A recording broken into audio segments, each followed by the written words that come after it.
विकसित भारत जी रामजी योजनेसाठी केंद्राचं योगदान मनरेगाच्या तुलनेत 95,000 कोटी रुपयांपर्यंत वाढवण्यात आलंय।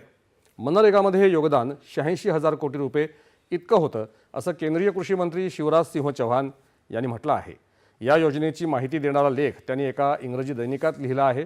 जी रामजी योजनेअंतर्गत राज्यांची भूमिका केवळ अंमलबजावणी करणाऱ्या यंत्रणा एवढीच मर्यादित नाही, तर ग्रामीण विकासाच्या प्रवासात राज्य बरोबरीची भागीदार असणार आहेत, असं त्यांनी सांगितलंय।